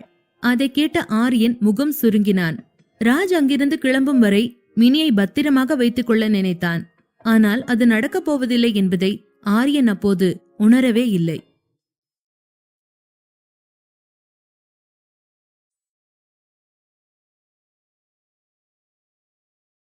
பாகம் 74. நாம் எப்போது சிதம்பர விலாஸ் வீட்டிற்கு போவோம் என்று மின்மினி கேட்கவும் ஆரியன் அமைதியானான். ராஜ் காரணமாக அவன் மின்மினியை அங்கே அழைத்து செல்ல விரும்பவில்லை. கூடிய விரைவில் ராஜின் சாயத்தை ஐயா முன் விழுக்க வைத்து அவனை வீட்டை விட்டு வெளியேற்ற விரும்பினான். ஆனால் அதற்காக ஆச்சியையும் ஐயாவையும் தனியே அந்த பெரிய மாளிகையில் விட்டுவிட முடியாது என்ற எண்ணமும் அப்போது அவனுக்கு தோன்றியது. ராஜ் மீது ஆரியனுக்கு நம்பிக்கை இல்லை. ராஜ் ஆரியனை பழிவாங்க நினைக்கிறான். அதற்காக அவன் அவர்கள் இருவரையும் காயப்படுத்த முயற்சிக்கலாம் என்று தோன்றியது. ஆரியன் அமைதியாக நிற்பதை பார்த்த மின்மினி அவனை முறைக்க ஆரம்பித்தாள். மின்மினியின் பார்வையை ஆரியன் உணர்ந்ததும் அவள் அவனை பார்த்து, முதல்ல உன் ட்ரெஸ் வரட்டும், அப்புறம் இங்கிருந்து போலாம் என்று சொல்லிக்கொண்டே மின்மினியிடம் இருந்து விலகி பாத்ரூம் சென்றான் ஆரியன். ஆரியனின் இந்த திடீர் மனநிலை மாற்றத்தைக் கண்டு மின்மினி சற்று ஆச்சரியப்பட்டாள். ஆரியன் குளியலறையில் இருந்தபோது மின்மினி படுக்கையில் அமர்ந்திருந்தாள். மொபைலை பார்க்க அதில் ஸ்ருதியிடமிருந்து 11 மிஸ்டு கால்கள் வந்ததையும் அதுவும் நள்ளிரவில் வந்திருப்பதையும் பார்த்தாள். மின்மினி தனது போனை பார்த்து, அர்த்த ராத்திரியில எதுக்கு கூப்பிட்டிருப்பா என்று யோசித்துக் கொண்டே மின்மினி ஸ்ருதிக்கு போன் செய்தாள். ஆனால் 3-4 முறை போன் செய்தும் ஸ்ருதி அழைப்பை எடுக்கவில்லை. மின்மினி தன் அலைபேசியில் நேரம் பார்க்க மதியம் 12 மணி என்று காட்டியது. மின்மினி அவள் தலையை லேசாக தட்டிக்கொண்டே, அவ காலேஜில் இருப்பா, சரி சாயந்தரமா கூப்பிடுவோம் என்று மின்மினி தன் போனை பக்கத்தில் வைத்துவிட்டு எழுந்து அறையை விட்டு வெளியேறினாள். மின்மினிக்கு தாகமாக இருந்ததால் கிச்சன் எங்கிருக்கிறது என்று கண்டுபிடித்து அங்கே போய் பார்த்து அதிர்ந்து போனாள். கிச்சன் ஸ்லாப் முழுக்க விஸ்கி பாட்டில்கள் சிதறி கிடப்பதை பார்த்தாள். இவ்ளோ பாட்டிலையும் இவர்தான் குடிச்சாரா என்று அந்த சரக்கு குப்பைகளை பார்த்து கொண்டிருந்தாள். காலிங் பெல் அடித்ததும் சத்தம் கேட்டு மின்மினி சிந்தனையில் இருந்து வெளியே வந்தாள். வேகமாக படுக்கை அறைக்கு திரும்பினாள். ஆரியன் மின்மினியின் கையை பிடித்துக் கொண்டு, என்னாச்சு, இப்ப யார் உன்னை துரத்துனாங்கன்னு இவ்ளோ வேகமா ஓடிட்டு இருக்க என்று கேட்டான். மின்மினி பதட்டமாக, யாரோ வந்திருக்காங்க, காலிங் பெல் அடிச்சது அதான் என்றாள். ஆமா, எனக்கும் கேட்டுச்சு, எல்லாத்துக்கும் பதறாத, எதுவா இருந்தாலும் நான் கூட தானே இருக்கேன், நான் பாத்துப்பேன் என்றபடி கதவை திறந்தான். அங்கே சூரஜ் நின்று கொண்டிருந்தான். ஆடைகள் நிறைந்த பேக் அவனிடம் இருந்தது. அதை வாங்கிய ஆரியன் சூரஜை காரில் இருக்க சொல்லிவிட்டு உள்ளே வந்தான். மினியிடம் பையை கொடுக்க மின்மினி வேகமாக அதை எடுத்துக்கொண்டு பாத்ரூமிற்குள் சென்றாள். சிறிது நேரம் கழித்து Minmini royal blue full sleeve simple Anarkali suit அணிந்து வெளியே வந்தாள். மின்மினி வேகமாக கண்ணாடி முன் வந்து முகத்தில் மாய்ஸ்சரைசரை தடவி நெற்றியில் குங்குமம் பூசினாள். கல்பனா ஆண்டி மினிக்கு தேவையான எல்லாவற்றையும் பார்த்து பார்த்து அனுப்பி வைத்திருந்தார். அவள் நெற்றியில் குங்குமம் இருப்பதைக் கண்ட ஆரியன் நெஞ்சம் நிறைந்தது. மின்மினியை பின்னால் இருந்து அணைத்துக் கொண்டு, பசிக்குதா மினி என்று கேட்டான். மின்மினி மெதுவாக, ஆனா தண்ணி தாகமா இருக்கு என்றாள். ஆரியன் மின்மினியின் தோளில் இருந்து முகத்தை விலக்கி நிமிர்ந்து, கிச்சன் போனனா அங்கு ஃப்ரிட்ஜ் இருக்கும் என்றவன் அப்படியே பேச்சை நிறுத்தி நாக்கை கடித்தான். மின்மினியிடம் கையும் களவுமாக அல்லவா ஆரியன் மாட்டியிருக்கிறான். மின்மினி ஆரியனிடமிருந்து கொஞ்சம் விலகி, அதே கிச்சனுக்கு தான் நானும் போனேன், ஆனா அந்த தண்ணிய நான் குடிக்க முடியாதுன்னு நினைக்கிறேன் என்றாள் கோபமாக. ஆரியன் மின்மினியை அவன் முன் திருப்பி, ஏன் அப்படி சொல்ற என்று கெஞ்சலாக கேட்க, உங்க ஹெல்த் டெபாசிட் எல்லாம் அங்கதான் கொட்டி கிடக்கு, அதுல சாதா தண்ணிக்கு எங்க இடம் இருக்க போகுது என்றாள். மின்மினி ஆரியனை தள்ளிவிட்டு அவனிடமிருந்து விலகி நிற்க ஆரியன், எனக்கு புரியல மினி என்று லேசாக டிராமா செய்ய மின்மினி ஆரியன் கையை பிடித்து கிச்சனை நோக்கி அழைத்து வந்தாள். ஆரியனிடம் கிச்சன் ஸ்லாபை காட்டி, இதெல்லாம் உங்க சேவிங்ஸ் அக்கௌண்ட் தானே என்றாள். மின்மினியின் வேண்டுகோளின் பேரில் ஆரியன் சமையல் அறைக்குள் எட்டி பார்த்தபோது சமையலறை ஸ்லாபில் காலி மது பாட்டில்கள் இருப்பதை கண்டான். அதை பார்த்து போலியாக ஆச்சரியப்பட்டவன், இந்த சூரஜுக்கு நான் ரொம்ப இடம் கொடுத்துட்டேன் போல, அவன் எந்த வேலையும் இல்லைன்னு இந்த வேலையை பார்த்துட்டு இருக்கான்னு நினைக்கிறேன் என்றான். மின்மினி ஆரியனை முறைத்து பார்த்துவிட்டு அவனை கட்டிப்பிடித்தாள். ஆரியன் ஒரு கணம் அதிர்ந்தான். மின்மினி தன் மீது மிகவும் கோபமாக இருப்பாள் என்று நினைத்தான். ஆனால் இங்கே அது நேர்மாறாக இருந்தது. ஆரியன் சந்தோஷமாக மின்மினியின் அணைப்பை ஏற்றுக்கொள்ள மின்மினி மென்மையாய், ஆரியன், நான் உங்ககிட்ட ஒன்னு சொல்லட்டுமா என்று கேட்டாள். ஆரியன் மின்மினியை தன் கைகளில் எடுத்துக்கொண்டு, சொல்லு மினி என்றான். இதெல்லாம் ஸ்டாப் பண்ணவே மாட்டீங்களா? சிகரெட் ட்ரிங்க்ஸ் எல்லாம் உங்க ஹெல்த்தை பாதிக்கும்ல என்று சொல்லிக்கொண்டே மின்மினி முகத்தை உயர்த்தி ஆரியனை பார்த்து, நேத்து கூட குடிச்சிருந்தீங்க தானே, எனக்கு எதுவும் தெரியாதுன்னு நினைச்சீங்களா? எனக்கு எல்லாம் தெரியும் என்றாள். மின்மினியின் பேச்சை கேட்டதும் ஆரியனுக்கு அவன் இதயத்தில் யாரோ ஊசி குத்தியது போல உணர்ந்தான். மின்மினி இப்படி பேசுவது அவனுக்கு பிடிக்கவில்லை. அவன் ஏன் இப்படி இருக்கிறான் என்ற நொடியில் அவன் மேல் கோபம் வந்தது. ஆரியன் ஒரு பெருமூச்சை வெளியிட்டு, மினி, நீ ரொம்ப ஸ்மார்ட்டா யோசிக்கிற. நீ நினைச்சது சரிதான். இதெல்லாம் நான் தான் குடிச்சேன். ஆனா ஒரே நாள்ல இல்ல, எப்பயாவது இங்க வர்றப்ப, அவ்வளோதான் என்றான். மின்மினியின் முகத்தை கைகளால் பிடித்து கொண்ட ஆரியன், நீ என் வாழ்க்கைக்குள்ள வந்ததுக்கு அப்புறம் நானே என்ன நிறைய கண்ட்ரோல் பண்ணிட்டேன் மினி. உடனே இதெல்லாம் நிறுத்தினா எனக்கு கஷ்டம். என் ஹெல்த் சப்போர்ட் பண்ணாது. நான் நிச்சயமா முழுசா இதெல்லாம் விட்டுறேன். ஆனா அதுக்கு கொஞ்சம் டைம் கொடு என்றான். மின்மினி ஒரு கணம் ஆரியன் கண்களை பார்த்து கொண்டே அவனிடம் இருந்து விலகி டைனிங் டேபிளிற்கு சென்றாள். அங்கேயே அமர்ந்து தண்ணீர் குடிக்க ஆரம்பித்தாள். ஆரியன் அவளிடம் சென்று அவள் கையை பிடித்து, வா வீட்டுக்கு போலாம் என்றான். மின்மினி சரி என்று தலையசைத்துவிட்டு எழுந்து ஆரியனுடன் நடக்க ஆரம்பித்தாள். சென்னை சென்ட்ரலில் ரயில் நின்னதும் ஸ்ருதி வேகமாக எழுந்தாள். அவள் அருகில் அமர்ந்திருந்த விகாஷும் தன் இடத்தை விட்டு எழுந்தான். ஸ்ருதி வேகமாக விகாஷிடம், நாம சென்னைக்கு வந்துட்டோமா என்று கேட்க, விகாஷ் எளிமையாக பதிலளித்தான். விகாஷ் தன்னுடன் அமர்ந்திருந்த தனது குழு உறுப்பினர்கள் அனைவரையும் வெளியேறுமாறு சைகை செய்தான். அவர்கள் போனவுடனே ஸ்ருதி வேகமாக விகாஷிடம், ப்ளீஸ் நீங்க எனக்கு ஹெல்ப் பண்ண முடியுமா என்று கேட்டாள். விகாஷ் ஸ்ருதியை ஒரு கணம் பார்த்துவிட்டு தன் முகத்தை மறுபக்கம் திருப்பிக் கொண்டு, சொல்லு, என்ன ஹெல்ப் பண்ணணும் என்று கேட்க, ஸ்ருதி அவன் சொல்வதை கேட்டு, என் லக்கேஜ் எல்லாம் நெக்ஸ்ட் கம்பார்ட்மெண்ட்ல இருக்கு, நீங்க கொஞ்சம் என்று தயங்கி இழுத்தாள். விகாஷ் ஸ்ருதியை பார்த்து, ஓ, பிளான் பண்ணி பெட்டி படுக்கையோட தான் வீட்டை விட்டு ஓடி வந்திருக்கியா என்று கேட்டான். ஸ்ருதி இதை கேட்டு மௌனமாக நின்றாள். அவளே சென்று தன் பொருட்களை எடுத்துக்கொண்டு வந்திருக்கலாம். ஆனாலும் அதை எடுக்க போகும்போது அந்த தடியர்கள் வந்துவிட்டால் என்ன செய்வது என்று பயந்தாள். அதனாலேயே இந்த உதவியை அவனிடம் கேட்டாள். குயிக், ட்ரெயின் கிளம்பிடும் என்றான் விகாஷ். விகாஷின் குரலை கேட்டதும் ஸ்ருதி சிந்தனையிலிருந்து வெளியே வந்தாள். சிறிது நேரத்தில் இருவரும் ஸ்ருதியின் லக்கேஜ்களை எடுத்துக்கொண்டு ரயிலில் இருந்து அவசரமாக இறங்கினார்கள். விகாஷ் சிரித்து கொண்டே ஸ்ருதியிடம், சரி, எப்படியோ என்ன போர்ட்டர் ஆக்கிட்ட. எப்படி ஆட்டோ வர கொண்டு வந்து விடவா, இல்ல அட்ரஸ் சொல்லு, நானே போய் இறக்கி விடுறேன் என்றான். ஸ்ருதி சுற்றுமுற்றும் பார்த்துவிட்டு தன்னை யாரும் பின்தொடரவில்லை என்பதை உறுதி செய்தாள். விகாஷின் பேச்சை கேட்டு அவனிடம், இல்ல, நீங்க என்ன டிஸ்டர்ப் பண்ணாதீங்க, இனி நானே பாத்துப்பேன் என்றாள். விகாஷ் ஸ்ருதியிடம், உனக்கு வேணும்னா என் நம்பர் எடுத்துக்க, என்ன ஹெல்ப்னாலும் கேளு என்றான். ஸ்ருதி வேகமாக, இல்ல, நம்பர்லாம் வேணாம் என்றாள். விகாஷ் ஸ்ருதி சொல்வதை கேட்டுவிட்டு ஏதோ சொல்ல வாயெடுக்க, அப்போது அங்கு வந்த கமலேஷ் விகாஷிடம், போலாம் சார், எல்லாரும் உங்களுக்காக தான் வெயிட்டிங் என்றான். என்று பதிலளித்த விகாஷ் மீண்டும் ஒருமுறை ஸ்ருதியை பார்த்துவிட்டு கமலேஷுடன் கிளம்பினான். விகாஷ் போவதையே பார்த்த ஸ்ருதி, நான் அவரோட நல்ல மனச காயப்படுத்திட்டேன், ஐ லாஸ்ட் ஹிம் என்று தனக்குள் புலம்பினாள். விகாஷ் அவள் மீது கரிசனத்தோடு நடந்து கொண்டான். அந்த ஆட்களிடமிருந்து அவன் தான் காப்பாற்றினான். அவனிடம் போய் இன்டீசென்டாக பேசிவிட்டது போல வருந்தினாள். அதனால் மிகவும் குற்ற உணர்வுடன் இருந்தாள்.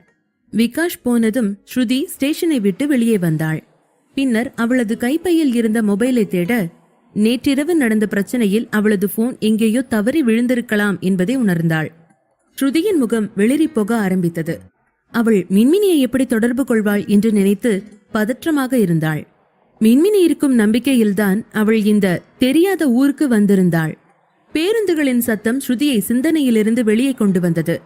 அவள் அருகில் நின்றிருந்த சில சிறுவர்கள் அவளையே பார்த்து கொண்டிருந்தனர். ஸ்ருதிக்கு இப்போது பயமாக இருந்தது. என்ன செய்வது என்று புரியவில்லை. மின்மினியின் வீட்டு முகவரி கூட தெரியவில்லை. யாரிடம் உதவி கேட்கவும் ஸ்ருதிக்கு பயமாக இருந்தது. மறுபுறம் ஆரியனும் மினியும் அபார்ட்மெண்டில் இருந்து வீட்டிற்கு கிளம்பினார்கள். நேற்றைக்கு ஆரியன் சொன்னதால் இன்றைக்கு மினி காருக்குள் எதுவும் பேசாமல் அமர்ந்திருந்தாள். மின்மினி இப்படி மௌனமாக இருப்பது ஆரியனுக்கு ஒரு மாதிரி இருந்தது. மின்மினியின் வார்த்தைகள், செயல்கள் சிறுபிள்ளைத்தனமாக இருந்தாலும் அவளை இப்படி அமைதியாக பார்க்க அவனால் முடியவில்லை. ஆரியன் எந்த உணர்ச்சியும் இல்லாமல் டிரைவரை பார்த்து, வண்டியை நிறுத்துங்க என்றான். டிரைவர் காரை ஓரமாக நிறுத்தினார். காரை விட்டு இறங்கிய ஆரியன் டிரைவரையும் காரை விட்டு இறங்குமாறு சைகை காட்டினான். டிரைவரும் ஆரியன் இருவரும் ஏதோ பேசிக் கொண்டிருக்க டிரைவர் அங்கிருந்து கிளம்பினார். மின்மினி உள்ளே அமர்ந்து அனைத்தையும் பார்த்து கொண்டிருந்தாள். பிறகு ஆரியன் வந்து டிரைவிங் சீட்டில் அமர்ந்து மின்மினியை முன்னால் வர சொன்னான். மின்மினிக்கு கொஞ்சம் குழப்பமாக இருந்தது. ஆரியன் டிரைவரை எங்கே அனுப்பினான் என்று புரியவில்லை. அவள் முன்னே வந்து ஆரியன் அருகில் அமர்ந்தாள். ஆரியன் மின்மினியிடம், "உன் சீட் பெல்ட் போடு" என்றான். மின்மினி ஆரியனை பார்த்து என்றபடி சீட் பெல்ட்டை அணிந்து கொண்டாள். "வீட்டுக்கு தானே போயிட்டு இருக்கோம்?"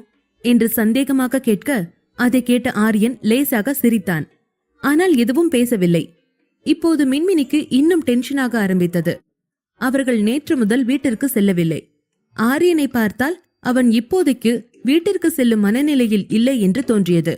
ஆரியன் காரை ஸ்டார்ட் செய்து சாலையில் ஓட்டினான். மின்மினி மீண்டும் ஆரியனிடம், "எங்க போறோம்? எப்ப வீட்டுக்கு போவோம்?" என்று கேட்டாள். ஆரியன் மின்மினியை பார்த்து சிரித்து, "நாம இப்போ வீட்டுக்கு போகல. நான் உன்னை கிட்னாப் பண்ணி வேறொரு ரகசிய இடத்துக்கு கூட்டு போயிட்டு இருக்கேன்" என்றான். மின்மினி, "சீக்ரெட் பிளேஸா?" என்று கவலையுடன் கேட்டாள். மின்மினியை இப்படி பார்த்து சிரிக்க ஆரம்பித்த ஆரியன் மின்மினியின் கையை பிடித்து அவளிடம், "ரிலாக்ஸ், நான் சொல்ற எல்லாத்தையும் நம்பிடுவியா மினி?" என்று கேட்டான். மின்மினி, "ஆமா, நீங்க எதுக்காக என்கிட்ட பொய் சொல்ல போறீங்க? நீங்க சொல்றத நான் நம்புவேன்" என்றாள். இதை கேட்ட ஆரியன் அவன் இதயத்திற்கு அருகில் மின்மினியின் கையை வைத்துக்கொண்டு ஒரு கையால் காரை ஓட்டினான்.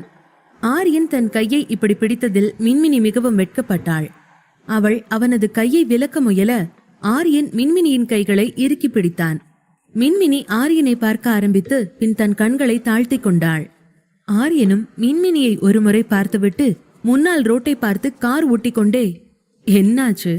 என் கூட இதான் உனக்கு ஃபர்ஸ்ட் டேட்டா? இவ்ளோ வெக்கப்படுற?" என்றான்.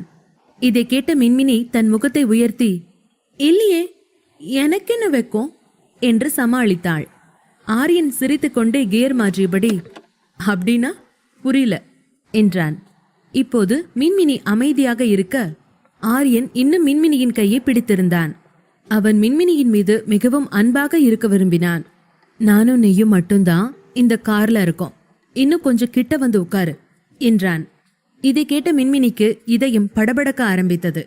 ஆம், அவர்களுக்கு திருமணமாகி 3 மாதங்களே ஆகிறது என்பது உண்மைதான். ஆனால் அவள் ஆரியனுடன் இப்படி இருப்பது இதுவே முதல் முறை. ஆரியனுடன் அவள் இப்படி வெளியே போவது முதல் முறை. அதுவும் முழு உரிமையுடன் வெளியே போகிறாள். இது எல்லாம் அவளுக்கு முதல் முறை. ஆரியனுக்கு முன் எந்த ஆணும் தன் வாழ்க்கையில் வர அவள் அனுமதிக்கவில்லை. அதனால் அவர்கள் இடையே என்ன நடந்தாலும் எல்லா உணர்வுகளும் அவளுக்கு முதல் முறையாக இருந்தது. ஆரியன் அவள் அருகில் வந்து மின்மினியின் உதடுகளில் லேசாக முத்தமிட்ட போது மின்மினி ஏதோ சிந்தனையில் இருந்தாள். ஆரியன் ஸ்பரிசத்தால் மின்மினி உடனே சுயநினைவுக்கு வந்தாள். அவள் கன்னங்கள் வெட்கத்தால் சிவந்தன. ஆரியன் இன்னும் அவளுடன் நெருக்கமாக இருந்தான். மின்மினியின் கன்னத்தை கையால் வருடி, "உன் மேல நான் கிரேசியா இருக்கேன்" என்றான். அப்போது திடீரென மின்மினி, "என்ன பண்றீங்க ஆரியன்? ரோட்டை பார்த்து காரை ஓட்டுங்க" என்று பதறினாள். ஆரியன் மின்மினியின் பேச்சை கேட்டு மீண்டும் இருக்கையில் அமர்ந்து, "நான் ஆட்டோ மோடு போட்டிருக்கேன், ரோட்டில் இன்னும் டிராபிக் ஆரம்பிக்கல" என்று சொல்லிக்கொண்டே அவளுடைய கையை விட்டுவிட்டு காரை ஓட்ட ஆரம்பித்தான். "எப்ப நான் எது பண்ணாலும் நீ ஏதாவது பண்ண என் மூட ஸ்பாயில் பண்ற மினி" என்றான். ஆனால் மின்மினி, "நீங்க டிரைவிங்ல கவனமா இருக்கணும். எனக்கு பழசெல்லாம் இன்னும் மறக்கல. அன்னைக்கு எங்க அப்பா அம்மாக்கு நடந்தது கூட இப்படித்தான்" என்று எதையோ சொல்ல ஆரம்பித்து பாதியில் நிறுத்தி அழ ஆரம்பித்தாள்.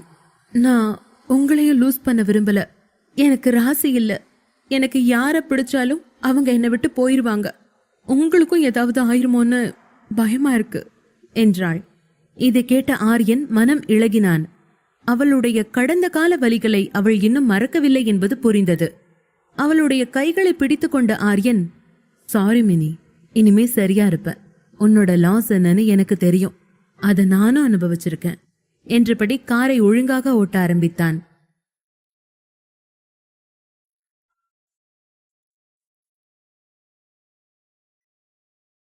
பாகம் 75. ஸ்ருதி எங்கே போவதென தெரியாமல் மீண்டும் சென்னை ரயில் நிலையத்தில் அமர்ந்திருந்தாள். முன்பின் தெரியாத இந்த நகரத்தில் எங்கு செல்வது என்று அவளால் புரிந்து கொள்ள முடியவில்லை. அவளுக்கு இங்கே மின்மினியை தவிர தெரிந்தவர் யாரும் இல்லை. ஸ்ருதி தனது அக்காவிற்கு அங்கிருக்கும் பிசிஓவிலிருந்து கால் செய்தாள். அவள் நம்பரை மட்டுமே நினைவில் வைத்திருந்தாள். இந்த நேரத்தில் அவரால் மட்டுமே அவளுக்கு உதவ முடியும். அழைப்பு வந்தவுடன் அவளுடைய அக்கா அழைப்பை எடுத்தாள். அக்காவின் குரலை கேட்ட ஸ்ருதியின் கண்கள் கண்ணீரால் நிரம்பி அவள் கழுத்து வரை விழுந்தது. அவளால் இப்போது பேச முடியவில்லை. தொடர்ந்து அங்கிருந்து ஹலோ ஹலோ என்கிற குரல் வந்து கொண்டிருந்தது. ஹலோ, யார் பேசுறது என்று ஸ்ருதியின் சகோதரி தொடர்ந்து போனில் பேசிக் கொண்டிருந்தார். ஸ்ருதி இப்போது தன்னை நிதானப்படுத்திக் கொண்டு ஹலோ அக்கா, நான் ஸ்ருதி தான் பேசுறேன் என்றாள். ஸ்ருதியின் சகோதரி பிரவீனா ஸ்ருதி குரல் கேட்டதும் சன்னமான குரலில் பொடுசு என்னடா பண்ற என்று கேட்டார். அக்கா அப்படி அழைப்பதை கேட்டு இந்த பக்கம் ஸ்ருதி அலறி கண்ணீர் விட்டாள். அவள் அழுகுரலை கேட்டு பிரவீனா வேகமாக எழுந்து தன் அறைக்கதவை பூட்டினாள். அருகில் இருந்த அண்ணி, என்னாச்சு பிரவீனா, ஏன் இப்ப கதவை பூட்டினீங்க என்று கேட்டாள். பிரவீனா அவளை அமைதியாக இருக்கும்படி சைகை செய்தாள். பின்னர் மெதுவாக ஸ்ருதியிடம், பொடுசு, நீ சென்னைக்கு போயிட்டதான? மினியை மீட் பண்ணிட்டியா? அவ கூட தானே இருக்க என்று கேட்டாள். அதற்கு ஸ்ருதி அழுதவாறே, அக்கா, நான் சென்னையில தான் இருக்கேன், ஆனா மின்மினி இங்க இல்ல என்றாள். பிரவீனா இதை கேட்டு அதிர்ச்சி அடைந்தாள். அப்படின்னா நீ எங்க இருக்க, இன்னைய மினிய பார்க்கல என்று கேட்டாள். ஸ்ருதி பிரவீனாவிடம் அழுது கொண்டே 2 நாட்களில் நடந்ததையெல்லாம் கூறினாள். அதன் பின், அக்கா, நான் கோயம்புத்தூரே வந்துடுறேன்க்கா, எனக்கு பயமா இருக்கு என்றாள். பிரவீனாக்கு ஸ்ருதி மீது கோபம் வந்தது. இல்ல குட்டி, தயவு செஞ்சு இங்க வந்துடாத. இங்க வந்து நீ அந்த சஞ்சய கல்யாணம் பண்ணிக்கிறத விட அங்க ஏதாச்சும் ரயில விழுந்து செத்து போயிரு, ரெண்டும் ஒண்ணுதான் என்றாள். இதையெல்லாம் சொல்லிவிட்டு பிரவீனா அழுதாள். அதன் பின் தன்னை நிதானப்படுத்திக் கொண்டு, பொடுசு, நீ இங்க வந்தனா அண்ணன் உன்னை அடிச்சே கொல்லுவான்.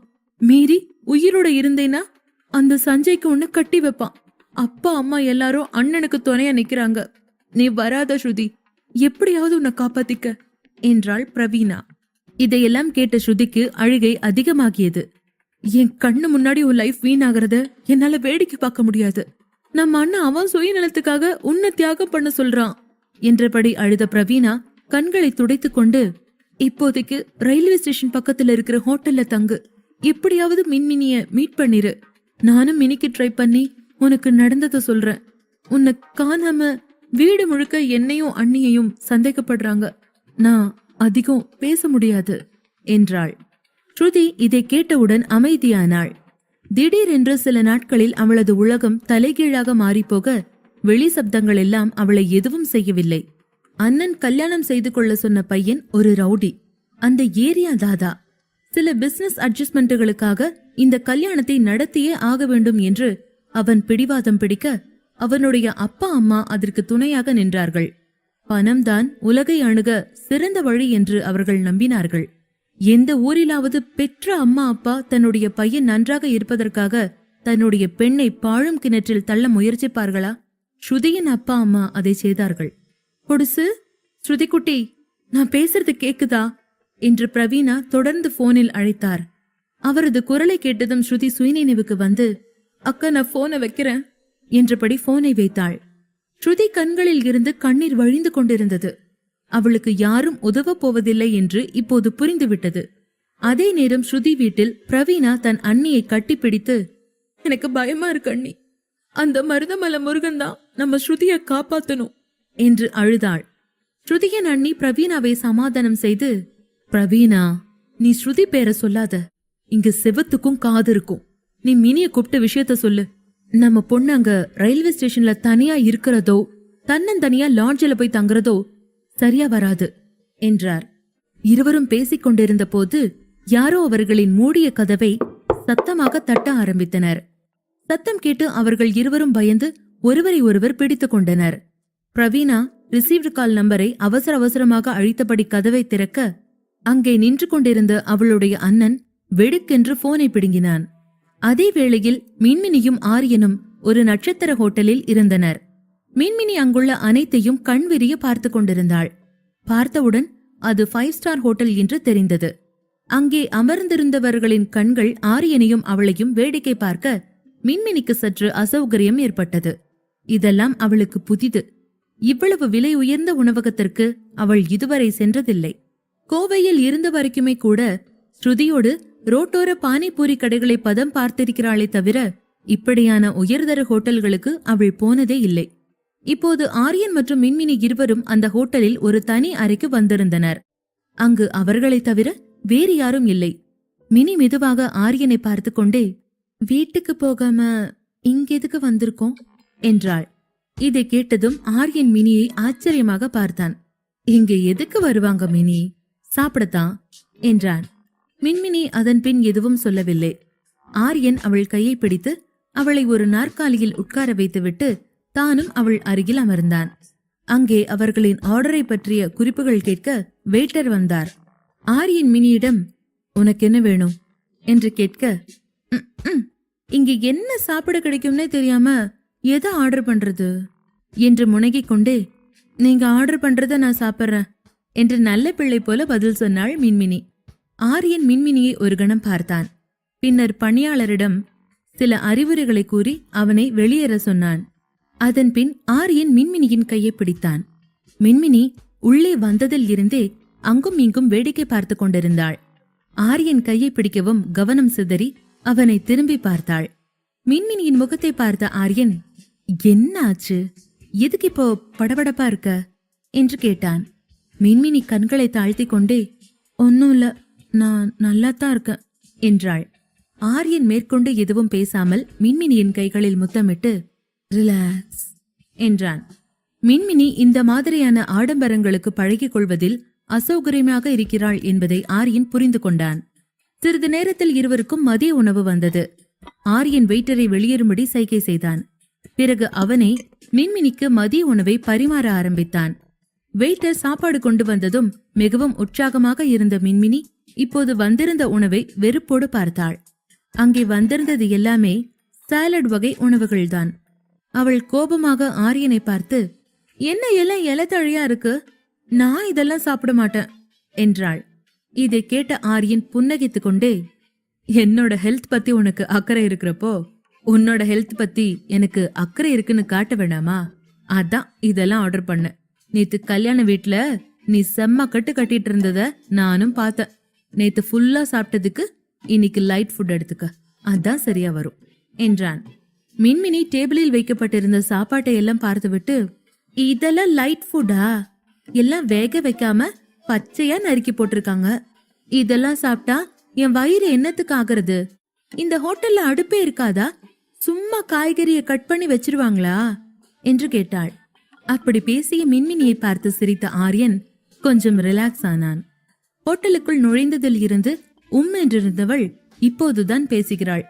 அதுவே அவனுக்கு நிம்மதியாக இருந்தது. இன்னைக்கு உனக்கு இந்த லைட் டைட் போதும் மினி, மீதிய வீட்டுக்கு போய் பார்த்துக்கலாம் என்றான். மின்மினி ஏதோ பேச வாயெடுக்க ஆரியன் அவன் கைகளால் அந்த உணவை ஊட்ட ஆரம்பித்தான்.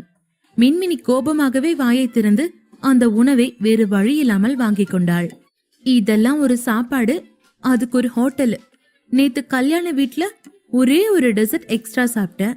அத இந்த நிவா இவர்கிட்ட பத்தி வச்சிருப்பா போல.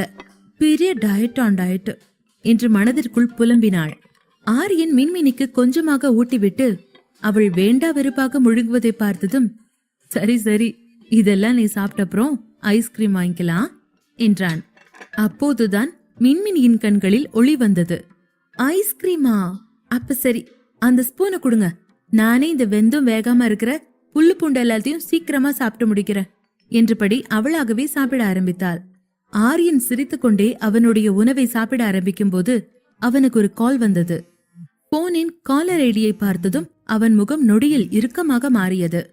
அதுவரை அவன் முகத்தில் இருந்த புன்னகை இப்போது மறைந்திருந்தது. மின்மினி சாப்பிட்டு கொண்டே, யாரோ கூப்பிட்டுட்டே இருக்காங்க பாருங்க, போன் எடுங்க ஆரியன் என்றாள். என்று சொல்லிக்கொண்டே அங்கிருந்து எழுந்து ஜன்னல் பக்கம் சென்று அழைப்பை எடுத்தான் ஆரியன். அழைப்பை எடுத்ததும் ராஜ் மறுமுனையில் இருந்து, ஆரியனா, நீங்க எங்க இருக்கீங்க? நேத்துல இருந்து நாங்கெல்லாம் உங்களை வலை வீசி தேடுறோம் என்றான். அவன் குரலை கேட்டதும் ஆரியனுக்கு கோபம் தலைக்கேறியது. ராஜ் சுகர் சிரப் போல பேசியதால் எரிச்சல் அடைந்தான். விஜி நடந்தவைகளை சொன்ன பிறகு ராஜ் அவனை பற்றி என்ன நினைக்கிறான் என்று அவனுக்கு நன்றாகவே தெரியும். ஆரியன் ஒரு நீளமான மூச்சை வெளியேற்றி தன்னை நிதானப்படுத்திக் கொண்டு, நாங்க வர்றதுக்கு இன்னும் கொஞ்ச நேரம் ஆகும் என்றான்.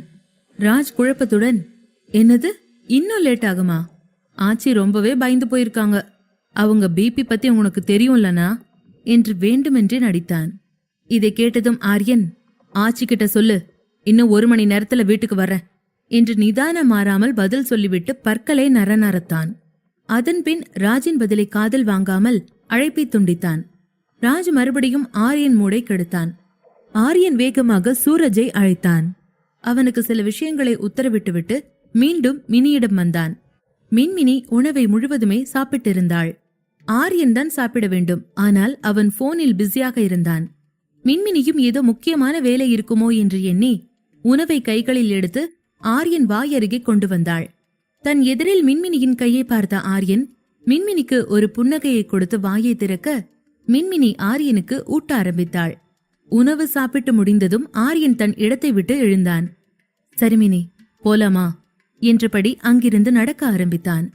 அதை பார்த்ததும் அவள் கோபமானாள். இங்கே வந்ததிலிருந்தே ஆரியன் போனில் பிஸியாக இருந்தான். அவ்வளவு போனில் பிஸியாக இருக்கிறவன் எதற்கு இங்கெல்லாம் அவளை அழைத்து வர வேண்டும் என்று நம் மின்மினிக்கு கோபம் வந்திருந்தால் பரவாயில்லை. அவளுக்கு கோபம் வந்ததே அந்த ஐஸ்கிரீமை சாப்பிடுவதற்காக அவள் செய்த அந்த பெரும் தியாகத்தை ஆரியன் கண்டு கொள்ளாமல் போவதுதான். அவ்வளவு கஷ்டப்பட்டு இலை தழை புல்லு பூண்டு எல்லாம் சாப்பிட்டதே இந்த ஐஸ்கிரீமுக்காகத்தான் என்பதையும் இந்த ஆரியன் அதை எப்படி மறக்கலாம் என்பதையும் பற்றி யோசிக்கையில் மின்மினிக்கு கோபம் அதிகமானது. அதே நேரம் வெயிட்டர் ஐஸ்கிரீமுடன் உள்ளே வந்தார். சார் ஐஸ்கிரீம் என்று சொல்ல மின்மினி அந்த ஐஸ்கிரீம் கோனை எடுத்து ஆரியன் வாயில் வைத்து, சாருக்கு மட்டும் ஐஸ்கிரீம் கொடுங்க, ஏன்னா அத அவர் தானே ஆர்டர் பண்ணாரு என்றபடி நடக்க ஆரம்பித்தாள். அதை பார்த்த வெயிட்டருக்கு சிரிப்பை அடக்க முடியவில்லை. ஆரியன் முன்னால் சிரித்தால் அவன் வேலை போய்விடும். காரணம், அந்த நட்சத்திர ஹோட்டலுக்கும் ஆரியன் தான் சொந்தக்காரன். மின்மினி இதை செய்யவும் இதை எதிர்பார்க்காத ஆரியன் ஷாக் ஆனான். நல்ல வேளை தனி ரூம் என்பதால் அது வெயிட்டருக்கு தெரிந்த அளவோடு நின்றது என்று நினைத்து கொண்ட ஆரியன் அங்கிருந்த டிஷ்யூவை எடுத்து முகத்தில் வழிகிற ஐஸ்கிரீமை துடைத்தான். அதன் பின் மினி பின்னால் வேகமாக நடந்தான். மினி மெயின் என்ட்ரன்ஸ் வழியே வெளியே வந்துவிட்டு காரை காணாமல் திகைத்தாள். அவள் பார்க்கிங் லாட் வழியாக போயிருக்க வேண்டும். எங்க வந்திருக்கேன்னு தெரியலையே, எப்படி போய் காரை கண்டுபிடிக்கிறது என்று யோசித்துக் கொண்டே மீண்டும் ஹோட்டலுக்குள் நுழைய ஆரியன் அவள் எதிரில் நின்று அவளையே முறைத்து கொண்டிருந்தான். அதன் பின் மின்மினி அமைதியாக சாந்த சொரூபியாய் மாறி நல்ல பிள்ளை போல ஆரியனை பின்தொடர்ந்தாள். இருவரும் காரின் அருகே செல்ல ஆரியன் கதவை திறந்து மின்மினியை உட்காருமாறு சைகை செய்தான். பிறகு மின்மினி வேகமாக அமர்ந்தாள். ஆரியன் அவனது இடத்தில் அமர இருவரும் அங்கிருந்து கிளம்பினர். இங்கே ரயில் நிலையத்தில் ஸ்ருதி இன்னும் ஸ்டேஷனில் அமர்ந்திருந்தாள். அப்போது நடுத்தர வயது பெண் ஒருவர் அவள் அருகில் வந்து அமர்ந்தார். ஸ்ருதி அவளை பார்த்துவிட்டு மீண்டும் ரயில்வே ஸ்டேஷனை வேடிக்கை பார்க்க ஆரம்பித்தாள். அந்த பெண் ஸ்ருதியின் தலையில் கையை வைத்து, என்னாச்சுமா? உன்னை ரொம்ப நேரமா கவனிச்சிட்டு இருக்கேன், அழுதுகிட்டே இருக்க, எதையாவது தொலைச்சிட்டியா என்று கேட்டாள். ஸ்ருதி மீண்டும் அந்த பெண்ணை பார்த்துவிட்டு, என் வாழ்க்கையோட மொத்த சந்தோஷத்தையுமே தொலைச்சிட்டேன் என்று மனதிற்குள் நினைத்து கொண்டே, ஒன்னும் ஆண்டி என்று மட்டும் பதில் சொன்னாள். ஸ்ருதி சொல்வதை கேட்டுவிட்டு அந்த பெண், நீ பொய் சொல்ற, உன் கண்ணு கலங்கி இருக்கு, நீ எதுவா இருந்தாலும் என்கிட்ட சொல்லு குழந்தை, நான் உனக்கு ஹெல்ப் பண்றேன் என்றார். இதை கேட்ட ஸ்ருதி ஏதோ சொல்ல ஆரம்பித்தாள்.